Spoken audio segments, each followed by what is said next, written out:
बंदौ गुरुपद कंज कृपा सिंधु नर रूप हरि महामोहतम पुंज जासु वचन रवि कर निकर। श्रद्धेय महानुभावों, नाद बिंदु उपनिषद में यह पद आया है, ब्रह्म प्रणव संलग्न नादो ज्योतिर्मय आत्मकः मनः तत्र लयम याति तद विष्णु परम पदम। अर्थात हिंदी है, प्रणव से उचित नाद जो ब्रह्म है, चेतन स्वरूप अर्थात ज्योतिर्मय है, मन उसमें लीन हो जाता है और वहीं विष्णु का परम पद है। साधारण बोलचाल में यह शब्द रखा जाए,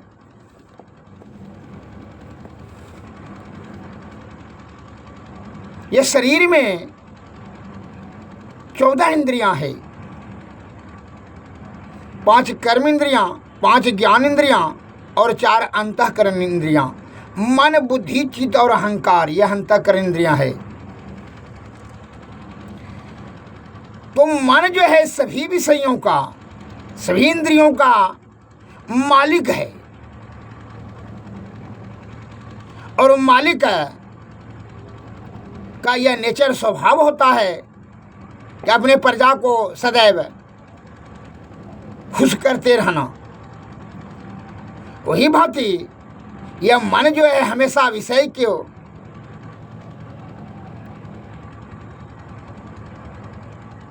बढ़ावा देते रहता है। उसकी क्षणभंगुर प्रसन्नता के लिए नाना प्रकार का कुबुद्धि, दुष्बुद्धि, काम, क्रोध, मद, मोह, लोभ, ईर्षा, राग, द्वेष पैदा कर करके इसके विषयों को पूर्ति करने का झूठा प्रयत्न, जिससे कि तृष्णा होते जाता है और जीवात्मा मन का कुसंगति में है। मन माया से, ये शरीर से जो कुछ चक्कर में फंस गया है, कुसंगति में फंस गया है, तो मन जो इंद्रियों के विषयों की आपूर्ति करने में जो भी पाप, ताप, संताप जमा करता है, वह जीव आत्मा को कष्ट झेलना पड़ता है। उससे विषयों की आसक्ति हो जाती है। इंद्रियों की विषयों से ये जीवात्मा को भी आसक्ति हो जाती है। अब इसका दुष्परिणाम यह होता है कि यह अंधकार, प्रकाश और शब्द मंडल के भीतर में पर्दे में चला आता है और ब्रह्म को प्राप्ति करने का रास्ता ही भूल जाता है जीवात्मा, क्योंकि मन के कुसंगति, मन माया के चक्कर में है। जिस प्रकार सज्जन पुरुष दुर्जन दुष्ट के कुसंगति में भटक कर करके नाना प्रकार का अपराध करके कष्ट को भोगता है, उसी भांति मन माया और यह शरीर के कुसंगति में पड़ कर करके जीवात्मा को नाना प्रकार का जन्म मरण के चक्कर में फंस कर करके कष्ट को भोगना पड़ता है। अब इसका सद्गति अर्थात ब्रह्म की प्राप्ति, परमात्मा की प्राप्ति कैसे होगा? जब तक कि यह मन की कुसंगति से नहीं छूट जाए,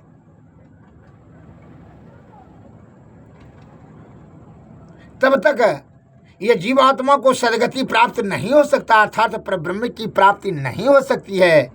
इसलिए इस जगह यह पद में बताया गया है कि भाई प्रणव से उचित नाद अर्थात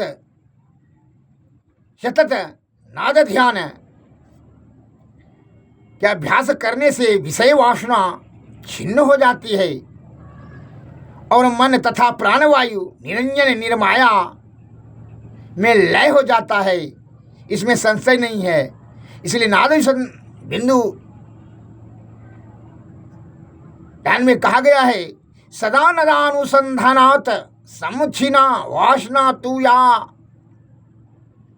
निरंजने विल्यते मनोवायु नो संशय है। इसमें संशय नहीं है कि नाद ध्यान करने से मन जो विषय वासना छीन हो जाएगी और मन तथा प्राणवायु निरंजन निर्माया में लय हो जाएगा। मन जो है छिन्न हो जाएगा। इसलिए नाद ध्यान करना, समझ लीजिए, जब तक कि आप नाद ध्यान नहीं कर सकते हैं तो यह पर ब्रह्म की प्राप्ति संभव नहीं है जीवात्मा को। इस पद में यही बताया गया है कि प्रणव से उचित नाद जो ब्रह्म है, चेतन स्वरूप अर्थात ज्योतिर्मय प्रकाशमान हैं, मन उसमें लीन हो जाता है और वही विष्णु का परम धाम है। अर्थात विष्णु का परम धाम प्राप्त करने के लिए मन को लीन करना पड़ेगा, उन्हें मन की कुसंगति को छोड़ना होगा ये जीवात्मा को। अर्थात जब तक यह कुसंगति में रहेगा तब यह विष्णु का परम धाम अर्थात परम केवल पद नहीं प्राप्त कर सकता है। इसके लिए सदानुसंधान विधि से सदा विषय वासना धीरे धीरे क्षीण हो जाएगा और निरंजन निर्माया में जो है यह लीन हो जाएगा मन, तभी यह परब्रह्म की प्राप्ति कर लेंगी अर्थात विष्णु का परम पद प्राप्त कर लेंगी। फिर जीवन मरण का झंझट में इनको फंसना नहीं होगा जीवात्मा को। इसलिए जब तक मन की कुसंगति में रहेंगे, कितनों ध्यान भजन सत्संग तपस्या तीर्थ प्रयाग पूजा पाठ करेंगे, तब तक यह परब्रह्म की प्राप्ति नहीं कर सकेंगे जीवात्मा। इसलिए नदानुसंधान परम आवश्यक होता है। सरल और सुगमता सहजता से ईश्वर की प्राप्ति जीवात्मा को हो जाती है। इसलिए सदैव नदानुसंधान ध्यान करना चाहिए। एक मैं लघु कथा बता रहा हूँ।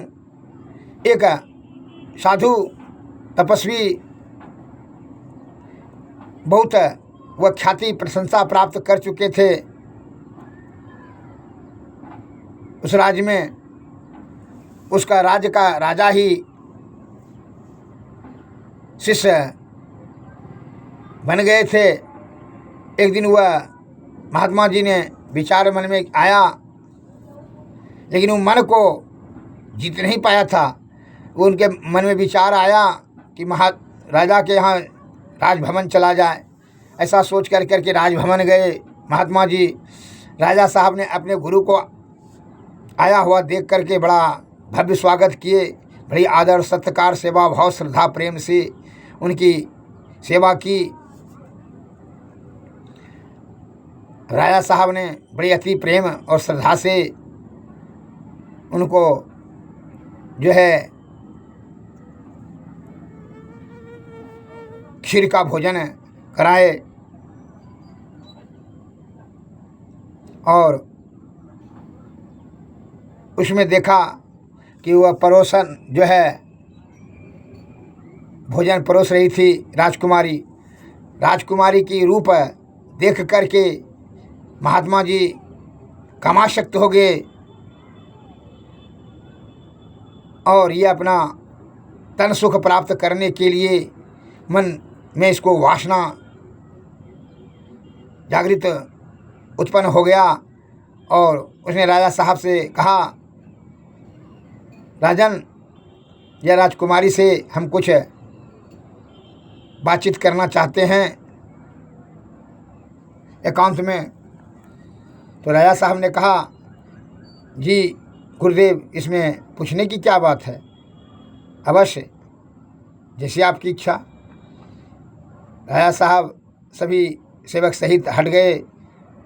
महात्मा जी ने उस राजकुमारी के रूप से प्रभावित होकर के वह बुद्धि का छिन्न हो गया। वह महात्मा जी ने कहा, राजकुमारी, तुम्हारी रूप यौवन सुंदरता अति सुंदर रूप देख करके हम मोहित हो गए हैं, इसलिए हम चाहते हैं आप से प्रेम करने के लिए। तुम प्रेम मुझे करने दो, आलिंगन चाहते हैं, तुम्हारा शारीरिक सुख चाहते हैं। तो राजकुमारी जो है ध्यान भजन माता पिता के सुसंगति के प्रभाव से उनको भी आत्मा में विवेक जागृत हो गई थी। राजकुमारी समझ ली कि यह रूप से मोहित होकर के इसको काम वासना जागृत हो गया है। यह महात्मा जी का 50 वर्षों का जो तपस्या है ये तो छिन्न हो जाएगा, नष्ट हो जाएगा। यह पाप इसके मन में उत्पन्न हो गया है, इसलिए मन को ये नहीं जीत पाए हैं। मने मन विचार कर लिए राजकुमारी ने। महात्मा जी ने कहा, अगर यदि तुम इसमें इनकार करेगी, हमारे आज्ञा का उल्लंघन करेगी, तो हम श्राप दे देंगे, राजा और राज सहित तुम्हारा नष्ट भ्रष्ट हो जाएगा। तो राजकुमारी बोली कि प्रभु गुरुदेव, आप हमारे पिताजी का गुरु हैं, इसमें हमको नहीं कहने की क्या ज़रूरत है। आपका आज्ञा का मैं 100% पालन करूँगी। इसके लिए आप हमको समय दीजिए 8 दिन का। आप अगला रविवार को चले आवें। तो कहा ठीक है, ठीक, मैं तुमको समय देता हूँ। महात्मा जी ने समय देते हुए कहा ठीक है। महात्मा जी वहाँ से चले गए और जैसे चले गए राजकुमारी ने जो है पूर्ण बीमार हो गई, खांसी हो गई, उल्टी दस्त चालू, बुखार हो गया, जिसके कारण से मल मूत्र कफ पसीना सब जमा करती गई एक मिट्टी के हड़िया में। कफ मल मूत्र पसीना यह लगातार जो है 8 दिन तक बीमार रही, जिससे कि इसका रूप छिन्न भिन्न हो गई और अत्यंत दुर्बल कृशकाय हो गई। 8वां दिन जैसे पूरा हुआ, महात्मा जी आए बड़ी फुर्ती से और बड़ी उत्सुकता के साथ।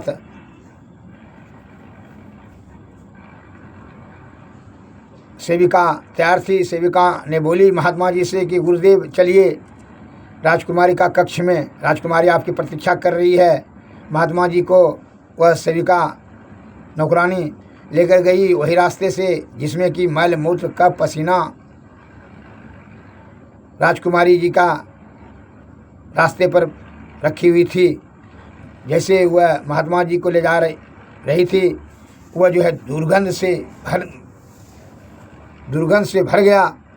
महात्मा जी बेचैनी व्याकुल हो गए और कहा कि यह कौन रास्ता है, मल मूत्र पसीना कितना दुर्गंध होता है।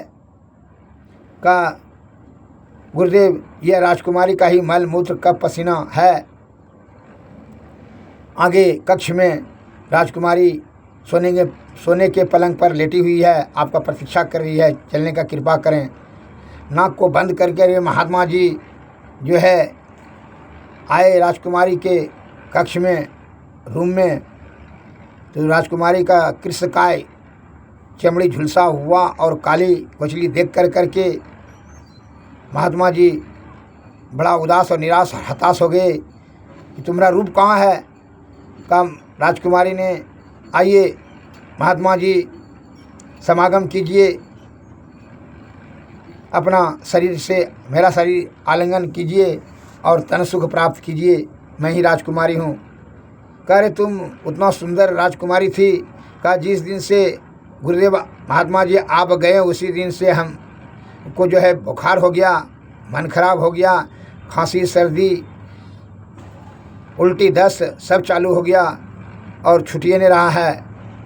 इसलिए हम सब मल मूत्र कफ पसीना सब व्यवस्थित करके रखे हैं हड़िया में कि महात्मा जी ने पूछेंगे कि भाई तुम्हारा रूप कहाँ गया है, तो रूप का वही जो है आधार है, मल मूत्र कफ पसीना तो सब रखे हुए हैं।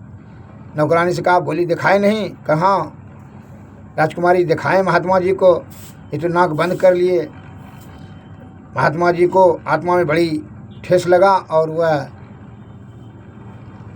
उसका चेतना जागृत हुआ कि राजकुमारी हमसे भी आत्मज्ञानी बुद्धिमती है, जो कि हमारे 50 वर्षों का तपस्या को यह नष्ट होते हुए बचा लिया। वह चरण पकड़ करके राजकुमारी का महात्मा जी ने क्षमा मांगने लगा और कहा कि मान गए, तुम राजा की जो है बुद्धिमती आत्मज्ञानी पुत्री हो, तुम हमारा गुरु के योग्य हो, जो कि आज हमको 50 वर्षों का तपस्या छीन होने से बचा लिया। आज से मैं अपना गुरु मैं मानता हूँ। महात्मा जी को बड़ा आत्मग्लानि हुई और फिर वह कसम खा लिया कि अब जो है कभी जो है अब गांव में नहीं आएंगे, न राज में आएंगे किसी से। उसने क्रोध में आकर के जो है आँख में जो है टकवा को सुआ की तरह जो है आँख में भोंकने लगा। तो राजकुमारी ने बोली, महात्मा जी फिर ये दूसरी गलती कर रहे हैं आप। एक गलती तो आप काम वासना जागृत हुआ रूप से, अब दूसरा क्रोध में आकर के अपने आँख जो है फोड़ रहे हैं। यह जो है दृष्टि को नष्ट करने से कोई फ़ायदा नहीं है। मन को जीतिए, मन को जीतने की ज़रूरत है। मन जो है आप सतत नरानुसंधान विधि से मन को छिन्न कर सकते हैं, तभी यह परब्रह्म की प्राप्ति होगी। आप केवल आडंबर और पाखंड अपना प्रशंसा प्राप्त कराने में अपनी चमत्कारिक शक्ति के बल पर जो है अपना प्रशंसा बटोर रहे हैं, इससे आपका आत्मकल्याण नहीं होगा। अतः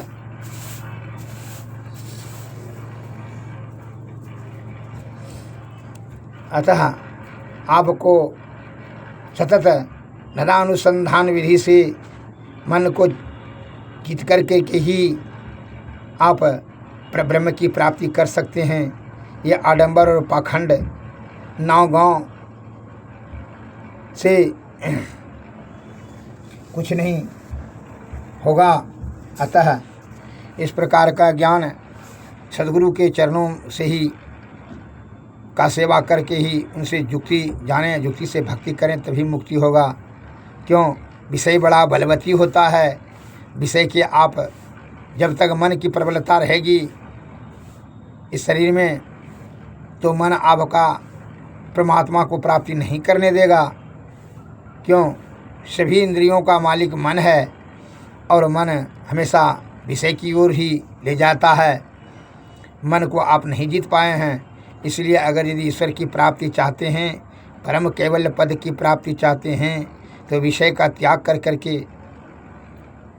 ब्रह्म तत्व का दर्शन सहज समाधि अवस्था बिना सद्गुरु की कृपा से संभव नहीं है। इसलिए सद्गुरु के शरण में जाएं, सद्गुरु की खोज करें और ब्रह्म प्राप्ति के लिए सतत नरानुसंधान विधि से नाद ध्यान करते रहें, जिससे कि विषय वासना आपका छिन्न होगा। रूप रस गंध शब्द स्पर्श यह मूल आधार है। इसे काम क्रोध मद मोह लोभ ईर्षा राग द्वेष सब उत्पन्न होते रहता है, जिससे कि पाप ताप संताप जमा कर कर करके मनुष्य विषय की आसक्ति के कारण से जन्म मरण के चक्कर में फंस कर करके नाना प्रकार के दुख को भोगता है जीवात्मा। अतः सद्गति प्राप्त करने के लिए सद्गुरु के शरण में जाना अति अनिवार्य है, क्योंकि विषय बड़ा बलवती होता है। यह अत्यंत दुर्लभ है। विषय का त्याग बिना सद्गुरु की कृपा से संभव नहीं है। इसलिए संतों ने कहा कि सबसे पहले मन की इसमें प्रबलता है। मन को जीतने के लिए संत महात्मा कहते हैं मन निग्रह की हमारे गुरु महाराज स्वामी महर्षि मही परमहंस दास जी की वाणी माया है कि मन निग्रह की समर क्षेत्र में सन्मुख थिर डटना होगा। आओ वीरो मर्द बनो अब जेल तुझे तजना होगा। इसी युक्ति से जगत जेल को सुन में ही तजना होगा। गुरुपद धर कर ध्यान से सूरो दृष्टि अड़ा दो सुमन में। मन की चंचलताई से बल कर कर के बचना होगा। वक्त नहीं है वीरो अब गाफिल होकर सोने का बिंदु रहा से निकल बहादुर, तब मंडल टपना होगा। दामनी दम कई चंदाओ चमकई, सूर्य तपय ज्योति मंडल। इस मंडल से आगे वीरो और तुम्हें बढ़ना होगा। इसी युक्ति से जगत जेल को सुनमय ही तजना होगा। शब्द मंडल में सार शब्द है, शब्द मंडल में सार शब्द ध्वनि गुरु गम होकर धर लेना। इसी युक्ति से जगत जेल को सुनमय ही तजना होगा। आओ वीरो मर्द बनो, अब जेल तुझे तजना होगा। श्री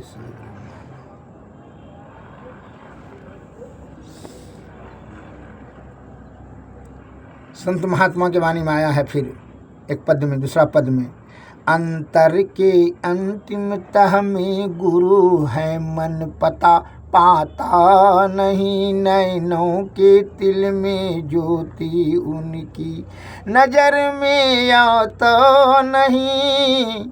नैनों के तिल में ज्योति उनकी नजर में आता नहीं। अंग संग हर वक्त रहता प्रगट हो जाता नहीं। हो रहे हैरान सागिल दिखलाता नहीं।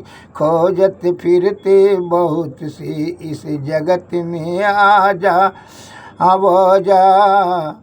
अंतर के अंतिम तह के रविन कोई उसे पाता नहीं। बिन दया संतन की में ही जानना इस राह को हुआ नहीं होता नहीं। वो होनहार है नहीं। अंतर के अंतिम तह में गुरु है मन पता पाता नहीं। श्री सद्गुरु है। सद्गुरु बिना सद्गुरु की कृपा से विषय का त्याग, ब्रह्म तत्व का दर्शन, सहज समाधि अवस्था अत्यंत दुर्लभ है। इसलिए श्री सद्गुरु के शरण में जाएं, तभी जो है यह जीव आत्मा का कल्याण होगा। कामनी और कंचन सुरा सुंदरी के चक्कर में फंस कर करके जन्म मरण के नाना प्रकार का दुख भोगना पड़ेगा ये जीवात्मा को। इसलिए मनुष्य बुद्धिमान प्राणी है। इनका सभी बुद्धिमानी सभी तब सिद्ध होगा जब तक ये जीते जी है। यह सुषुम्ना ध्यान नदा अनुसंधान विधि से अंधकार प्रकाश और शब्द मंडल, यह शब्द मंडल के परे जो है अनहद शब्द होता है। अनहद शब्द में जब ज्योति जो ध्वनि होती है, वही ध्वनि में जो ज्योति है, वही ज्योति में यह लीन किया जाता है मन को। जब लीन हो जाएगा तब जो है आदि शब्द मिलेगा, और आदि शब्द से तब क्या होगा, वही धीरे धीरे जब निशब्द में परिणत होगा तो ब्रह्म की प्राप्ति होगी। आदि शब्द ही चिदात्मक चौकी कहा जाता है। वहाँ से ईश्वर का एरिया प्रारंभ हो जाता है। जिसको आदि शब्द प्राप्त हो जाता है, पुनः फिर जन्म मरण के चक्कर में फंसने की उनको जरूरत नहीं होता है। आदि शब्द निशब्द में ब्रह्म की प्राप्ति हो जाती है। इसके लिए आप श्री सद्गुरु के शरण में जाना अति अनिवार्य है, तभी आप बुद्धिमान के गिनती में हैं। अन्यथा तब तक जो है आप विषय भोगी की गिनती में रहेंगे।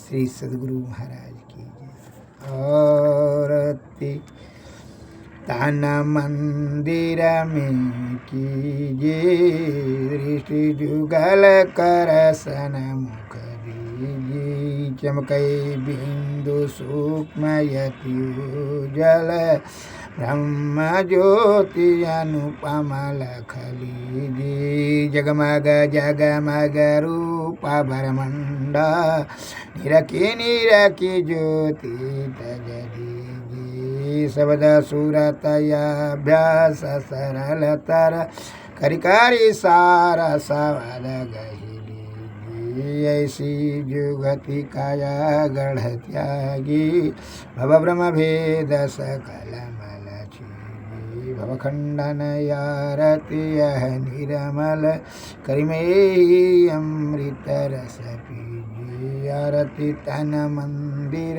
में कीजिए दृष्टि जुगल कर सन मुख दीजिए। श्री